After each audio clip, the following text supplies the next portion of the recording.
पुंडलीकवरदा हरि विठ्ठला श्री ज्ञानदेव तुकाराम पंढरीनाथ महाराज की जय। संत ज्ञानेश्वर महाराज की जय। जगत गुरु संत तुकाराम महाराज की जय। पूज्य श्री श्री अम्मा की जय। महान ब्रह्म श्री श्री गोपाल वल्लीदासर की जय। गोविंद नाम संकीर्तनम गोविंदा गोविंदा।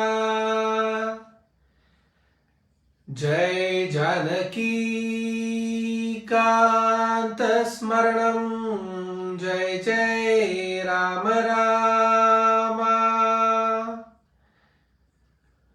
गोपिका जीवन स्मरणम गोविंदा गोविंदा।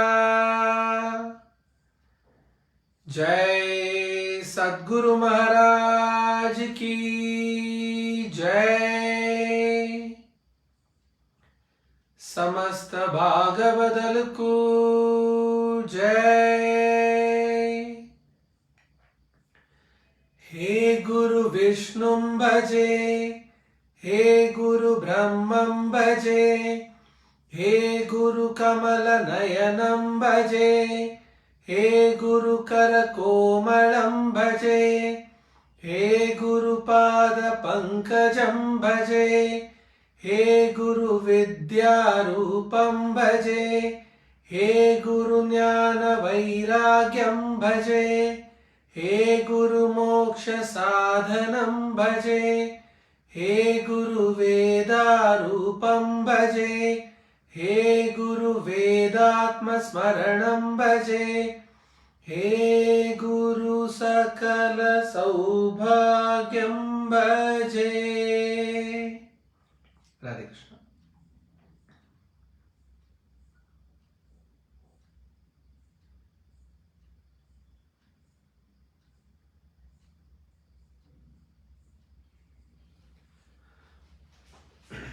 भावार्थ दीपिका। ज्ञानेश्वर महाराज ने कई सालों पहले भावार्थ दीपिका लिख दिया था और ज्ञानेश्वरी के रूप में आज भी वो पढ़ा जाता है। उसका इतना महत्व क्यों, ऐसा क्या? उन्होंने गीता का ट्रांसलेशन किया है, तो गीता का ट्रांसलेशन कई लोगों ने किया है। कई लोगों ने इंग्लिश में किया है, हिंदी में किया हुआ है, मराठी में किया, कई लोगों ने। लेकिन ज्ञानेश्वरी ये आज भगवत गीता का दूसरा नाम है। सो आप कोई भी महाराष्ट्रियन घर में चले जाइए, वहां पर ज्ञानेश्वरी जो चीज है वो वहां पर भले भगवत गीता हो या ना हो, उनके घर पे ज्ञानेश्वरी अवश्य होगी। तो इतना महत्व क्यों? जिस समय ज्ञानेश्वर महाराज ने वहां पर भावार्थ दीपिका को का बोलना प्रारंभ किया था, उस समय जो लोग थे वहां पर, जो उस सभा में थे, जो उस मंदिर में, उस गांव के, नेवासा गांव के जो लोग थे, उन्हें संस्कृत बिल्कुल पता नहीं था, कभी स्कूल नहीं गए थे, उन्हें किसी भी एजुकेशन नाम की किसी भी चीज का ज्ञान नहीं था, हल्का सा भी नहीं। वो थे सवेरे उठकर, सुबह सुबह उठकर अपना नाश्ता करके सीधा अपने बैलगाड़ी को, बैलों को लेकर खेत पे जाएंगे, खेत पे अपना काम करेंगे, या फिर कोई मटके बनाता था उसका काम करेंगे। अपने अपने जीवन कार्य को व्यतीत करने के लिए जो उनका कार्य है, बस पूरा दिन वो करके वो लोग वापस घर आते थे। उन्हें इतना ही पता था कि एक विट्ठल नाम की मूर्ति है और उसको, वो हमारे घर का एक व्यक्ति है, उन्हें इतना ही पता था। भगवत गीता आज जिन लोग सो कॉल्ड एजुकेटेड हम लोग जिनको कहते हैं, जो हम सब हैं, आज हम में से कितने लोग हैं जो भगवत गीता पढ़ने के बाद उसका अर्थ हम लोग ग्रास्प कर ले, उसका अर्थ हमारे समझ में आ जाए। 18 अध्याय हैं, भक्ति योग, सांख्य योग, गुणत्रय विभाग योग, पुरुषोत्तम योग, दैवासुर योग, ऐसे कितने सारे चैप्टर्स हैं जिसमें से पढ़कर हमें क्या समझ में आता है। क्योंकि भगवत गीता पढ़ने के लिए संस्कृत का ज्ञान भी होना आवश्यक है। योगक्षेमम वहां में LIC में पढ़ पढ़ के सबको ये एक चीज आता है। महाभारत का जो सीरियल आता है तो उसमें जो स्टार्टिंग में यदा यदा ही धर्मस्य ग्लानिर्भवति भारत, वो पढ़ लिया इसीलिए थोड़ा बहुत किसी किसी को वो एक श्लोक आता है। लेकिन क्या हमें से कोई भी ये कह सकता है कि 18 अध्याय में से कोई भी श्लोक हम उठाकर पढ़ ले और हम उसका अर्थ एग्जैक्टली बता पाए? नहीं। तो उन गांव वालों को कैसे पता चलेगा? और ज्ञानेश्वर महाराज ने उनसे यह कहा था कि मैं आप लोगों को भगवत गीता सुनाऊंगा जिसमें आपके हर दुख का निवारण है। ऐसा कोई दुख नहीं है इस सारे संसार में जिसका निवारण भगवत गीता में नहीं है। संस्कृत में अगर वो ऐसे ही उनको एक्सप्लेन कर देते तो क्या वो समझ पाते? नहीं। अब प्रभु कहते हैं सर्वधर्मान परित्यज्य मामेकम शरणं व्रज अहम त्वा सर्व पापेभ्यो मोक्षयिष्यामि मा शुचः। इसका एज इट इज अगर ट्रांसलेशन किया जाए तो क्या उन लोग उसको ग्रास्प कर पाएंगे? नहीं। इसीलिए ज्ञानेश्वर महाराज ने भगवत गीता के हर श्लोक को इतने डिटेल में उन्होंने समझाया, एग्जाम्पल्स के साथ, और इतने सौम्य और बहुत ही सीधे सरल भाषा में, ताकि उन लोगों को वो समझ में आए। आज भी हम लोगों को ऐसे ही चीजें पसंद आती है जो बहुत ही इजी हो। खाने के लिए हमको ऐसा चाहिए जो इजीली डाइजेस्टेबल हो, पहनने के लिए ऐसा कुछ चाहिए जो इजीली पहन ले। तो ये तो परब्रह्म स्वरूप को पाने की एक चीज है, ऐसा विषय है जिसमें सारी गीता का सार है, सारे वेदों का सार है। तो इस चीज को समझने के लिए भी उतनी ही आसान एक लैंग्वेज चाहिए, उतनी ही आसान एक सरल भाषा चाहिए, शब्द चाहिए। इसीलिए आज भी ज्ञानेश्वरी का महत्व है। ज्ञानेश्वरी में एक एक श्लोक को उन्होंने इतने डिटेल में समझाया है जो आने वाले अब कुछ हफ्तों में हम वो देखेंगे कि किस तरह से उन्होंने समझाया। लेकिन ज्ञानेश्वरी मेनली आज भी इसीलिए इतना प्रबल है क्योंकि बहुत ही सरल भाषा में ज्ञानेश्वर महाराज ने समझाया है। जब भगवत गीता प्रारंभ होता है तो उसमें सबसे पहला अध्याय जो है उसमें धृतराष्ट्र उवाच आता है। भगवत गीता ये एक ही ऐसी चीज है जिसमें स्टार्टिंग एक बहुत ही कुकर्मी, एक दुष्ट मनुष्य के मुख से वो हुआ है शुरुआत, और अंत होता है प्रभु के मुख से। ज्ञानेश्वरी की ये सुंदरता है, ये खूबसूरती है कि उन्होंने जब ये ज्ञानेश्वरी की शुरुआत की थी तब उन्होंने उसमें एक श्लोक दिया था, ओम नमो जी आद्य। तो वो श्लोक कुछ ऐसा है, ओम नमो जी आद्य वेद प्रतिपाद्य जय जय स्वसंवेद्य आत्मरूपा। अब आप देखेंगे तो इसमें 4 अलग अलग सेंटेंसेस है। तो सारे ज्ञानेश्वरी में हर एक ओवी 4 सेंटेंस की है, जिसमें पहले 3 ओवी राइम होते हैं और चौथा जो है वो राइम नहीं होता। ये अंत तक ज्ञानेश्वरी में ऐसे ही होता है। तो ओम नमो जी आद्या वेद प्रतिपाद्य, यानी जो सर्वस्व सब फैला हुआ है हर जगह पे, जो सबका अंत और आरंभ जो दोनों एक ही है, जो वेदों का सार है। जय जय स्वसंवेद्या, जिसे ऑल नॉलेजेबल है, जिसे संपूर्ण हर चीज का ज्ञान है, जो ज्ञान का स्वरूप है। आत्मरूपा, जो हम सब में आत्मरूप के नाम से सबके आत्माओं में जो एक चैतन्य नाम का बसता है वो। देवा तूची गणेशु सकलमति प्रकाशु, देवा तूची गणेशु सकलमति प्रकाशु, यानी गणेश। तो गणेश जी की ये खूबसूरती है कि हम कोई भी अगर नॉलेज की बात करते, कोई भी चीज को प्रारंभ करने की बात करते तो हम गणेश जी से शुरुआत करते, इसीलिए गणेश जी। सकळमति प्रकाशु, जिसका प्रकाश सर्वत्र फैला हुआ है, हर जगह पर। ऐसा कहीं भी इस सारे ब्रह्मांड में नहीं है जहां पर प्रभु का चैतन्य, प्रभु का प्रकाश फैला ना हो। प्रकाश का मतलब सनलाइट नहीं, प्रकाश का मतलब है आपके अंदर का प्रकाश। मणे निवृत्ति दासु अवधारीजो जी, मणे निवृत्ति दासु, वहां पर उन्होंने ये नहीं कहा है कि मैं ज्ञानेश्वर बोल रहा हूं, मणे यानी बोल रहा हूं। निवृत्ति दासु, निवृत्ति महाराज का दास, जो उनके गुरु है, मेरे जो गुरु है निवृत्ति, उनका दास। अवधारीजो जी, मैं निवृत्ति दास, निवृत्ति जय का दास बोल रहा हूं, आप सब सुनिए। इस तरीके से ज्ञानेश्वरी की शुरुआत होती है। सबसे पहला जो श्लोक है भगवद गीता का, धृतराष्ट्र उवाच धर्मक्षेत्रे कुरुक्षेत्रे समवेता युयुत्सवः मामका पांडवाश्चैव किम कुर्वत संजय। धृतराष्ट्र पूछ रहे कि धर्म क्षेत्र, कुरुक्षेत्र जो एक धर्म का क्षेत्र है, तो वहां पर समवेता युयुत्सव, सब भी सम्मिलित हुए हैं, दोनों आर्मीज। मामका पांडवाश्चैव, मेरे पुत्र और पांडव, किम कुर्वत संजय, क्या कर रहे संजय, यही उसका ट्रांसलेशन है। भगवत गीता के इस श्लोक को जब ज्ञानेश्वर महाराज ने ज्ञानेश्वरी में ट्रांसलेट किया हुआ है, तब उन्होंने डिटेल में बताया, क्योंकि वहां पर जो बैठे थे वो सब गांव के लोग थे। और आज तक पृथ्वी में ऐसा कोई व्यक्ति पैदा नहीं हुआ है जिसको एक कहानी सुनना पसंद ना हो। हर एक व्यक्ति को, चाहे वो बच्चा हो, यौवन में हो, बूढ़े हो, सबको कहानी सुनना बहुत अच्छा लगता है। आज भी अगर हम सब लोग ये सुन रहे तो इसीलिए क्योंकि हमको कहानी सुनना अच्छा लगता है। भगवत गीता में कहानी नाम की कोई चीज है ही नहीं। भगवत गीता है तत्व ज्ञान। सारे के सारे वेदों का सार अगर निकाला जाए तो उसमें जितने भी योग है, उसमें सारे के सारे चीजों को, अलग अलग ज्ञान को, भगवान ने तत्व रूपी ज्ञान को वहां पे समझाया है। मात्र भक्ति योग जो चैप्टर है, वहां पर केवल भक्ति कैसी करनी चाहिए ये समझाइए। बाकी हर एक चैप्टर में सिर्फ ज्ञान, तत्व ज्ञान दिया है। वहां के लोगों को अगर तत्व ज्ञान बांटा गया तो क्या वो लोग बैठेंगे, सुनेंगे? नहीं। अगर हम लोग यहां पर भगवत गीता का पारायण करेंगे तो हम सिर्फ पढ़ते जाएंगे, हम उस पर ध्यान नहीं देंगे, सब सो जाएंगे। तो ज्ञानेश्वर महाराज ने शुरुआत कुछ यूं की कि वहां पर पांडवों और कौरवों के बीच में एक युद्ध हुआ था, क्योंकि कौरव अधर्मी थे, पांडव ने धर्म का साथ दिया था।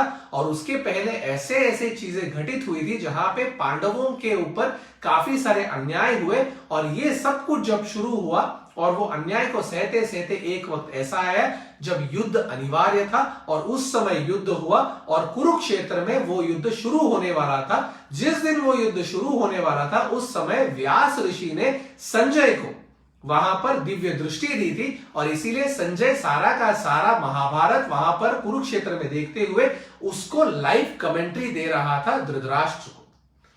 धृतराष्ट्र को पहले ये आंखें मिलने वाली थी, दिव्य दृष्टि। तब धृतराष्ट्र ने व्यास महाराज से कहा आप मुझे ये दृष्टि मत दीजिए, लेकिन आप संजय को दीजिएगा, क्योंकि संजय के पास एक स्पेशल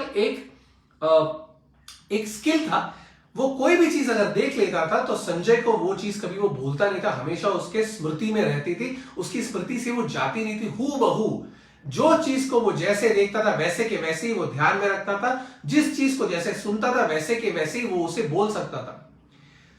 महाभारत युद्ध के पहले जब सारे के सारे पांडव उनकी सेनाओं के साथ सम्मिलित हुए थे, तो धृतराष्ट्र ने संजय को भेजा था दूत बनाकर युधिष्ठिर से ये कहने के लिए कि ये युद्ध तुम मत करो, क्योंकि तुम धर्म के ज्ञाता हो। ये युद्ध में अगर तुम जीत भी जाओगे तभी तुम्हें इसकी संतुष्टि नहीं प्राप्त होगी, क्योंकि तुम मन से एक वैरागी हो, एक सन्यासी हो। ये सब कहते वक्त संजय ने जब ये सारा का सारा वृत्तांत युधिष्ठिर को बताया, उसके बाद में जाते जाते युधिष्ठिर ने उससे कहा कि जाओ संजय और तुम मेरे सारे सेना को देख लो, और तुम उसके बाद जाकर धृतराष्ट्र को ये सब भी बताना। संजय ने वहां पर जितनी बड़ी सेना को, 8 अक्षौहिणी सेना को जब वो देखकर आया, हस्तिनापुर में आने के बाद में संजय ने कितने घोड़े थे, कितने हाथी थे, कितना सैन्य बल था, कितने रथी थे, कितने अर्धरथी थे, कितने महारथी थे, ये सब कुछ वहां पर कितने कितने हर एक अक्षौहिणी के सेनापति कौन कौन थे, और इन सारे अक्षौहिणियों को पांडव सेना का सेनापति कौन होने वाला है, लोग क्या बातें कर रहे हैं, ये सब कुछ डिटेल में उसने धृतराष्ट्र को बताया था। महाभारत में यह भी लिखा हुआ है कि जब संजय ये सब कह रहा था तो जब उसने सोचा, आंखें बंद करके जब अपने आंखों के सामने ये सारा दृष्टांत उसने लाया तो संजय चक्कर आकर वहां पर गिर गया और उसके बाद फिर से वो उठाया गया। तब धृतराष्ट्र ने वहां पर पूछा कि क्या हुआ, संजय गिर क्यों गया? तब भीष्म ने हंसते हुए कहा कि उसे सारा का सारा पांडव सेना अपने आंखों के सामने दिखा है, इसीलिए वो चक्कर आकर गिर गया है। वो अभी उठ जाएगा और आपको बताएगा महाराज। संजय में स्किल था, इसीलिए व्यास जी ने संजय को दिव्य दृष्टि दी और धृतराष्ट्र ने भी व्यास जी को रेकमेंड किया था आप संजय को दीजिएगा, क्योंकि संजय उसका रथ चलाता था और इसीलिए उन्होंने बोला संजय को कि तुम मुझे सारा वृत्तांत बताओ। तब पहले श्लोक में धृतराष्ट्र संजय से ये पूछते हैं।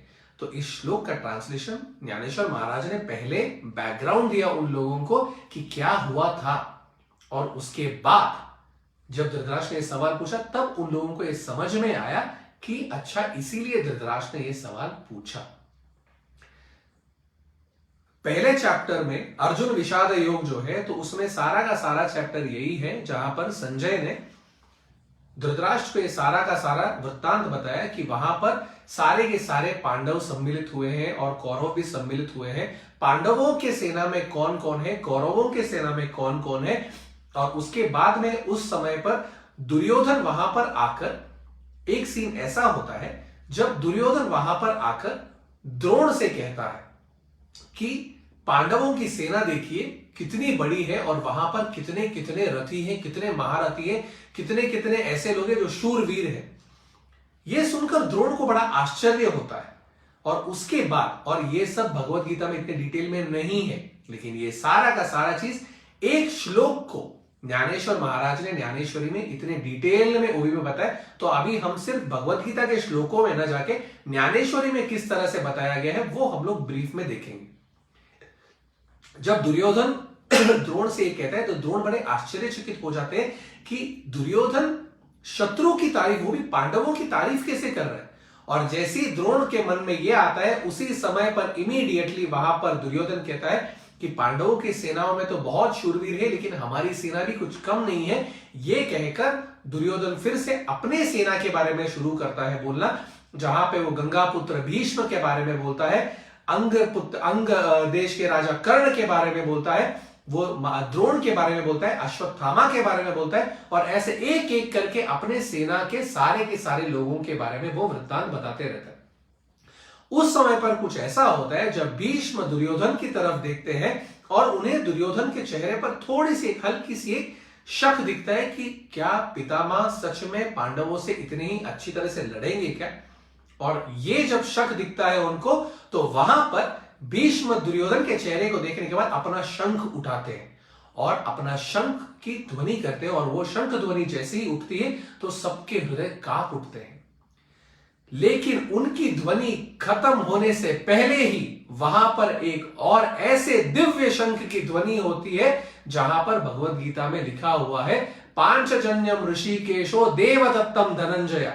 पांचजन्य नाम का जो शंख है वो ऋषिकेश यानी कृष्ण का शंख है, और अर्जुन का जो शंख है, अर्जुन को धनंजय नाम का भी एक नाम है, और अर्जुन के शंख का नाम है देवदत्त। तो ये इतना सा ही एक श्लोक है, पांचजन्यम ऋषिकेशो देवदत्तम धनंजय। उसके बाद में पौंड्र नाम का एक जो शंख है वो भीम का है। तो ऐसे ऐसे वृकोदर, पौंड्रम वृकोदर करके का, वृकोदर भीम का एक नाम है। तो ऐसे अलग अलग शंखों के नाम भी वहां पे दिए हुए हैं। ज्ञानेश्वर महाराज ने जब कहा है ज्ञानेश्वरी में तो उन्होंने ये और डिटेल में कहा है। वे कहते हैं कि भीष्म ने जब अपना शंख बजाया तो वहां पर पृथ्वी कांप उठी और सारे के सारे देवलोक तक कांप उठे। पांडवों के हृदय में अचानक से एक थोड़ी सी एक घबराहट आ गई और वहां पर सारा का सारे घोड़े वहां पर हिलने लग गए। लेकिन उसी वक्त वहां पर एक दिव्य ध्वनि ऐसी हुई जो कृष्ण के पांचजन्य से हुई, और जब कृष्ण के पांचजन्य से ध्वनि उठी तो सारा ब्रह्मांड कांप उठा। जो जो ऋषि मुनि थे, जो जो लोग के मन में सौम्य स्वभाव था, भक्ति भाव था, उनके हृदय प्रसन्न हो गए, और जो जो दुष्ट थे उनके मन में एक भय आ गया। सारे के सारे घोड़े हाथी जितने थे कौरवों के सेना में, उन सबनों ने मलमूत्र विसर्जन कर दिया। सारे कौरवों के हृदय में ऐसी एक घबराहट आ गई कि उनके हाथों से उनके अस्त्र छूटने लग गए। जब कृष्ण ने अपनी शंख ध्वनि की तो सारा का सारा ब्रह्मांड कांप उठा, और जो अच्छे लोग थे उनके हृदय में प्रसन्नता उठी। इतने डिटेल में उन्होंने वर्णन किया। उसके बाद में जब वो आगे आगे चलते गए, तब अर्जुन उसके बाद में कृष्ण से कहता है कि तुम रथ को बीचों बीच में ले लो और वहां से मुझे ये सारे के सारे युद्ध का निरीक्षण करने दो। जब अर्जुन वहां जाता है, उसके बाद में वो वहां पर सारे के सारे कौरव सेना में भीष्म पितामह को देखता है, आचार्य द्रोण को देखता है, कृपाचार्य को देखता है, अपने कई सारे मित्रों को देखता है। और उन सबको देखने के बाद में अर्जुन के मन में अचानक से ये एक ऐसी व्यथा आती है, जब वो ये सोचने लगता है कि इन सबको मार के मैं क्या करूं, इन सबको मारने के बाद में भी क्या मेरे मन में कोई भी खुशी होगी? क्या अगर ये युद्ध जीत भी जाऊं तब भी क्या मेरा मन खुश होगा, मेरा मन प्रसन्न होगा? अर्जुन ये सोचता है और उसके बाद में वो कृष्ण से कहता है। जबकि भगवत गीता के श्लोकों में सीधा यही लिखा गया है कि अर्जुन ये कृष्ण से कह रहा है। जब वहां पर यह लिखा है कि गांडीवम स्त्रंसते हस्ता त्वचैव परिदह्यते, कि गांडीव नाम का उसका जो धनुष है वो उसके हाथों से पसीने की वजह से फिसलता है। आज भी हम लोग कई सारे इंस्टेंसेस, कई सारे सिचुएशंस हमारे जिंदगी में आते हैं जब हम बहुत भयभीत हो जाते हैं, और जब हम भयभीत हो जाते हैं तब हमको स्वेटिंग होने लगता है, प्रोफ्यूज स्वेटिंग होने लगता है, सर से पांव तक हम पसीना पसीना हो जाते हैं। और उस समय हमारे हाथों से पसीना आएगा तो कोई ना कुछ फिसलेगी। अर्जुन के हाथ में पसीना इसीलिए आया क्योंकि उसका मन भयभीत हो गया, उसके मन में करुणा नहीं जागी थी, उसके मन में अपने एल्डर्स के प्रति, भीष्म पितामह के प्रति, द्रोण वगैरह के प्रति मोह जाग उठा था। ज्ञानेश्वर महाराज कहते हैं कि उसके मन में मोह नहीं जागी थी, महामोह जाग गया था। महामोह नाम का एक विषारी नाग, जिन्होंने उनके मन के करुणा को डस लिया था, और इसीलिए उनके मन से भक्ति भाव चली गई थी, और उनके मन में महामोह के वजह से उनके सारे के सारे मन का जो भी धर्म के तरफ का जो ज्ञान था वो सब कुछ चला गया था। अर्जुन वहां पर रुकने के बाद में उसके मन में ये सब आता है और वो वहां पर ही बैठ जाता है रथ में, और वो कृष्ण से कहता है कि हे कृष्ण, यहां पर ये जो आचार्य द्रोण है, आचार्य द्रोण के बारे में भी जब भगवत गीता में अर्जुन कृष्ण से बोलता है तब एक ही श्लोक है, लेकिन ज्ञानेश्वर महाराज ने बहुत डिटेल में बताया। ज्ञानेश्वर महाराज कहते हैं, अर्जुन कृष्ण से कहता है कि ये आचार्य द्रोण जिन्होंने मुझे धनुर्विद्या सिखाई है, मैं उस धनुर्विद्या का प्रयोग इन पर करूं। इस आचार्य द्रोण के वजह से आज अगर मुझे पार्थ नाम से कोई, धनुर्धर नाम से कोई जानता है तो उसके कारण से आचार्य द्रोण है। उनको जो मैं एक शिष्य अपने गुरु को जब कोई चीज लौटाता है, उनके शिष्य को अपने गुरु के लिए जो फीस देता है, तो उसके बदले में क्या मैं इन्हें मृत्यु दूं? इन्हीं ने सिखाए हुए अस्त्र क्या मैं इन पर प्रयोग करूं?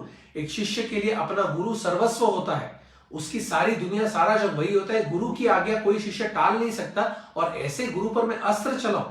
ये आचार्य द्रोण, जहां पर द्रोण शिष्य अर्जुन कहा जाता है मुझे, और वही शिष्य अपने गुरु पर अस्त्र चलाएगा, और अस्त्र चलाने के बाद वो भी किस लिए? एक राज्य के लिए नहीं। ये पितामह भीष्म जिन्होंने मुझे बचपन से लेकर अपने गोद में लेकर पाला हुआ है, जिन्होंने मुझे सारे अन्न से लेकर मेरे हर एक खुशी की उन्होंने ख्याल रखा हुआ है, जब जब मैं कोई विपत्ति में था तब तब इनके आंख से अश्रु निकले, इस पितामह भीष्म के ऊपर मैं अस्त्र चलाऊं? नहीं।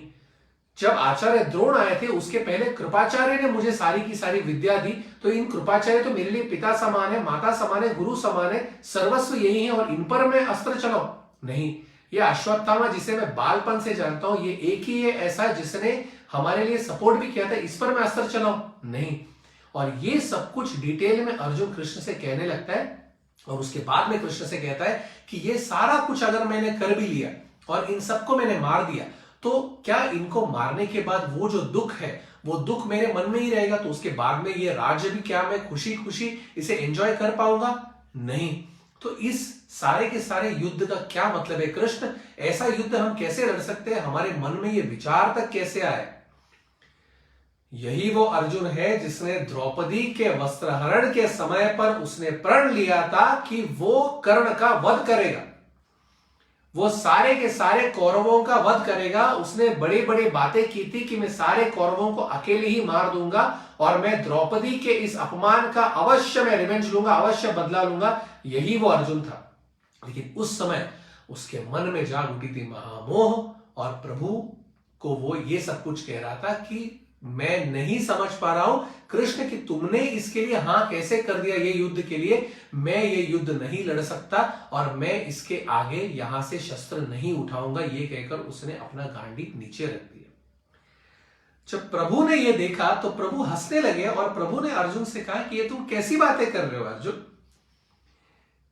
और उसके बाद में प्रभु अर्जुन के पास आए और हंसते हुए अर्जुन को देख रहे थे। और तब अर्जुन ने यह कहा कि हे कृष्ण, तुम जो चाहे कह लो, लेकिन यह युद्ध में नहीं लड़ूंगा। और उस वक्त ज्ञानेश्वर महाराज कहते हैं कि कृष्ण ने अर्जुन को एक लुक दिया। थोड़े प्रभु के मन से, चेहरे से हंसी निकल गई और प्रभु के आंखों में थोड़ा सा एक क्रोध आया। क्रोध यानी गुस्सा, जैसे एक सखा पर गुस्सा करता है, एक मित्र पर गुस्सा करता है, वैसा वाला गुस्सा कि तुम कैसी बातें कर रहे हो। जैसे ही कृष्ण की आंखों में अर्जुन ने वो देखा और इमीडिएटली उस वक्त अर्जुन ने ये कहा कि मुझे नहीं समझ में आ रहा है कृष्ण कि मैंने क्या करना चाहिए क्या नहीं, और तुम मुझे समझाओ कि मैंने क्या करना है। इसको भी भगवत गीता में सिर्फ एक श्लोक में समझाया गया है कि मैं तुम्हारा शिष्य बनकर तुम्हारे सामने आता हूं, तुम मुझे समझाओ मेरे लिए क्या सही है क्या गलत है। लेकिन ज्ञानेश्वर महाराज कहते हैं जैसे ही प्रभु की आंखों में थोड़ा सा क्रोध देखा तो अर्जुन थोड़ा संभल गया। अर्जुन ने कहा, हे कृष्ण, आज तक हम पर जब जब कोई विपत्ति आई तब तक तुमने ही हमारी रक्षा की। जब हम वनवास में थे उस समय जब एक ऋषि आए थे, दुर्वासा ऋषि, जब वो अन्न ग्रहण करने आए तब वहां पर द्रौपदी का अन्न भी हो चुका था। वहां पर पांडवों को, युधिष्ठिर को सूर्य भगवान ने एक पात्र दिया होता है, जो पात्र में जब तक द्रौपदी उसमें से भोजन ग्रहण ना कर ले तब तक वो पात्र एम्प्टी नहीं होगा, उस पात्र में हमेशा अन्न रहते रहेगा। एक दिन दुर्योधन के यहां पर दुर्वासा मुनि आते हैं। दुर्योधन उनकी इतनी प्रसन्नता से सेवा करता है, इतने लगन से करता है कि दुर्वासा मुनि बड़े खुश हो जाते हैं और वो कहते हैं, मांगो दुर्योधन, तुम्हें क्या चाहिए तो मांगो।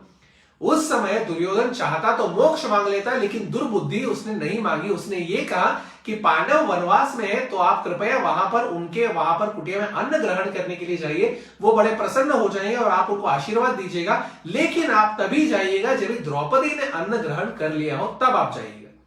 दुर्वासा मुनि अपने सारे शिष्यों के साथ में वहां पर पहुंच जाते हैं और वहां पर उस वक्त पहुंचते हैं जब द्रौपदी ने अन्न ग्रहण कर लिया होता है और उन्होंने वो पात्र वहां पर रख दिया होता है। सहदेव और नकुल वहां पर नहीं होते, वो लोग दूर गए होते हैं पानी लाने के लिए, और उस समय सिर्फ युधिष्ठिर, भीम और अर्जुन होते हैं और द्रौपदी होती है। जब दुर्वासा मुनि वहां पर आते हैं तो युधिष्ठिर द्रौपदी से कहते हैं कि दुर्वासा मुनि आए हैं अन्न ग्रहण करने के लिए, वो अपने शिष्यों के साथ में, तुम अन्न की व्यवस्था करो।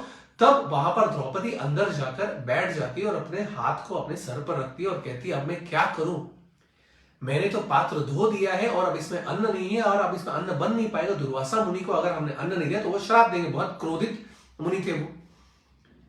द्रौपदी ऐसे बैठी रहती है और उस समय पर जब पता नहीं क्या करूं और उसके मन से सिर्फ इतना ही एक सवाल आता है, एक प्रार्थना आती है कि हे कृष्ण मैं क्या करूं, और जैसे ही वो कहती है हे कृष्ण मैं क्या करूं, ये खत्म होने से पहले ही कृष्ण वहां पे सम्मिलित होता है, वहां पे खड़ा हो जाता है खिड़की के पास और वहां से वो द्रौपदी को देखता है और पूछता है कि और द्रौपदी कैसे चल रहा है, क्या कर रही हो। जैसे ही द्रौपदी कृष्ण को देखती है वो प्रसन्न हो जाती है, उसको पता नहीं चलता है कि अब मैं क्या करूं, और वो आती है, देखो ना कृष्ण ये क्या हो गया, दुर्वासा मुनि यहाँ पर आ गए हैं, उनको अन्न ग्रहण करना है और घर में अन्न नहीं है, मैंने अभी भोजन किया और यहाँ पर वो अन्न को रख दिया, अब मैं क्या करूं। कृष्ण आते हैं और कहते हैं कि ऐसा तो हो नहीं सकता कि तुम्हारे अन्न पूर्ण समाप्त हो गया हो, लाओ मैं वो देखूं तो सही। तब द्रौपदी कहती कृष्ण मैंने ये धो दिया है, अब इसमें क्या रहेगा। कृष्ण कहते हैं कि फिर भी मुझे देख तो लेने दो, कहकर वो उठाते हैं और वो पात्र के अंदर देखते हैं और वहां पर होता है एक दाना। कहीं कहीं पर ये कहते हैं कि दाल का एक टुकड़ा होता है, कहीं कहीं पर कहते हैं कि एक चावल का एक दाना होता है, और कृष्ण उस चावल के एक दाने को लेते हैं, अपने मुख में डालते हैं और कहते हैं कि सारे ब्रह्मांड की क्षुधा तृप्त होने दो। क्षुधा यानी भूख, सारे ब्रह्मांड की भूख तृप्त हो जाने दो। ये कहकर कृष्ण एक डकार लेते हैं और वहां पर सारे ब्रह्मांड में सबका पेट भर जाता है, और दुर्वासा और उसके शिष्य जो वहां पर नदी में नहाकर गायत्री का जाप कर कर वापस लौट कर आने वाले होते हैं, वो नहाते नहाते ही उनके पेट में से ऐसा फुल हो जाता है और एक के बाद सारे शिष्य डकार लेते हैं, और उस समय दुर्वासा मुनि भी डकार लेते हैं। वो ये सोचते हैं कि अब अगर मैं यहां पर इतना मेरा पेट भर गया है, वहां पर पांडवों ने सारा अन्न बना लिया होगा और वहां पर जाकर अब मैंने अगर अन्न ग्रहण नहीं किया तो वो मुझे श्राप देंगे, क्योंकि सारे के सारे इस दुनिया में सारे व्यक्ति, हम लोगों के मन में जैसी एक भावना होती है, हमेशा हमें यही लगता है कि सामने वाले के मन में वही भावना होगी। आगे से कभी भी किसी ने कुछ किया और अगर आपने किसी के लिए कुछ किया और आपको लगे कि अब ये मेरे बारे में ये सोचेगा और अगर वो विचार नेगेटिव हो, तो मान लीजिएगा कि आपके मन में भी ये औरों के प्रति ऐसे ही विचार आते हैं, क्योंकि हमारे मन में हमेशा यही विचार आते हैं। जब हमको लगता है कि कोई और मेरे बारे में ये सोचता होगा क्या, तो हमारे मन में भी दूसरों के प्रति ऐसे ही विचार आते हैं। हमेशा आप जब तक जाप करते रहेंगे, गुरु का ध्यान करते रहेंगे, जब तक आपके मन में प्रभु के लिए भक्ति होगी, प्रभु के चरणों को अगर आपने आपके हृदय में बसा लिया होगा, तब तक आपको किसी और के बारे में कोई ध्यान होगा ही नहीं, क्योंकि आपके मन में किसी और के ध्यान के लिए जगह ही नहीं होगी। पेट अगर भरा हो, यहां तक खा लिया, कभी कभी हम लोग कहते हैं कि आप पानी की एक बूंद तक मैं मुंह में नहीं डाल सकता हूं, तब हम लोग कुछ और खा ही नहीं सकते। उसी तरह से जब हमारे मन के मंदिर में प्रभु विस्तार से भर गए हो, तब किसी और के प्रति हमारे मन में विचार आ ही नहीं सकते। और उस समय शीतोष्ण सुख दुखेषु समसंग विवर्जित, आपके मन में चाहे कोई कुछ बोले ना बोले, अच्छा बोले बुरा बोले, आपके मन को वो छू नहीं सकता। आपके मन में किसी और के लिए कोई विचार आएंगे नहीं, और उस समय किसी और ने आपके लिए कुछ किया, तब भी आपके मन में कुविचार नहीं आएंगे। जितना मन को निर्मल रख सकते हैं उतना निर्मल रखिए, ताकि दूसरों के मन में भी आपके लिए निर्मलता हो, क्योंकि ये एडिक्टिव है। ये आपके मन में अगर किसी के लिए कोई अच्छे विचार होंगे, तो सामने वाला आपके लिए कितना भी बुरा विचार रख रहा हो, आपके मन के विचार उस तक पहुंचेंगे और उसके मन में भी सुविचार आएंगे। सबसे पहले इसीलिए हमारे बड़े हमेशा कहते हैं कि पहले अपने पीठ की मिट्टी को साफ कीजिए, उसके बाद किसी और के पीठ की मिट्टी को साफ करने दीजिए। फ्लाइट में जब हम लोग जाते हैं तो अनाउंसमेंट करते हैं और जब सेफ्टी इंस्ट्रक्शंस देते रहते हैं, तो वो लोग कहते हैं कि ऑक्सीजन मास्क जब नीचे आएगा तब पहले अपने आप को लगाए, उसके बाद में औरों को हेल्प करें।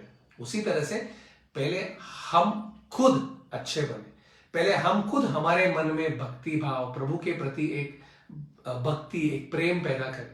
एक बार हमारे मन में ऐसा एक सिचुएशन आ गया जहां पे हमें दुनिया में क्या हो रहा है क्या नहीं हो रहा है इसकी चिंता ही नहीं होगी, क्योंकि हमारे मन में सिर्फ चिंतन होगा, उस समय औरों के बारे में विचार करना शुरू कीजिएगा। और वो भी जरूरत नहीं कि सबके मन में जो जो विचार चल रहे हैं वो सब कुछ प्रभु ही करवा रहे हैं, तो उसे अपना काम करने दीजिएगा और हम अपना काम करते हैं।